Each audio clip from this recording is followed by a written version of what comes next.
শুভ দুপুর বন্ধুরা। আজ দুপুরে দেখো আমি এই মান কচু নিয়ে এসেছি। এই মান কচু দিয়ে আর এই দেখো ট্যাংরা মাছ, এই ট্যাংরা মাছ দিয়ে আমি রেসিপি তৈরি করবো। তোমরা দেখতে থাকো কিভাবে আমি করি, দেখতে থাকো। দেখো কচুটা কত সুন্দর না, আমি কেটে নিয়েছি। এই যে কচুটা ছোট ছোট করে কেটে দেখো উনুনের পরে বসিয়ে দিচ্ছি গামলা। শুধু আমি একটু কচুটা অল্প সামান্য একটু সিদ্ধ করে নেব। এই দেখো প্যান বসিয়ে লবণ হলুদ মাখিয়ে নেবো, হলুদ গুঁড়ো দিয়ে দিচ্ছি প্যানে, তেল। মাছগুলো ভালো করে ভেজে নিতে হবে। এই যে মাছগুলো ভাজতে দিয়েছি, ভাজা করে নেবো প্যানে দিতে ভালো করে।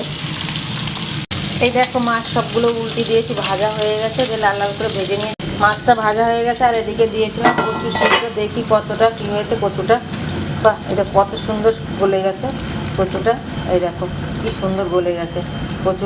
এবার গামলার ভিতরে আমি জলটাকে ছেঁকে নেব। এই জলটাকে ছেঁকে নিয়েছি। উনুনে কড়াই বসিয়ে দিলাম। কড়াইতে দিয়ে দিচ্ছি পরিমাণ মতো তেল,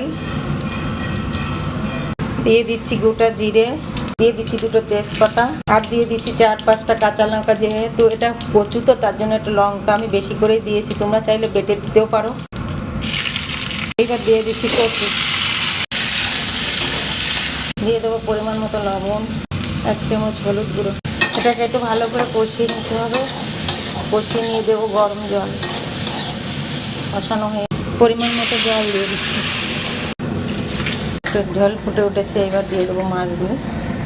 এই দেখো কত সুন্দর হয়ে গেছে। দেখো কচুগুলো কত সুন্দর গলে গেছে, কত সুন্দর কচু গলে গেছে। দেখো বন্ধুরা, আমার এই কচুর তরকারি, এই যে ট্যাংরা মাছের তরকারি হয়ে গেছে। নামানোর আগে দেবো 1 চামচ ভাজা জিরের গুঁড়ো, আর দিয়ে দেবো ছোট্ট 1 চামচ গরম মশলার গুঁড়ো। এবার আমি তরকারিটাকে নামিয়ে নেবো। এই দেখো নামিয়ে নিলাম। আমার এই রেসিপিটা যদি ভালো লেগে থাকে অবশ্যই একটা লাইক, শেয়ার, কমেন্ট আর সাবস্ক্রাইব করে দিও। সবাই খুব ভালো থেকো, সুস্থ থেকো। পরবর্তী ভিডিও দেখার জন্য অনুরোধ রইল। Bye bye, tata.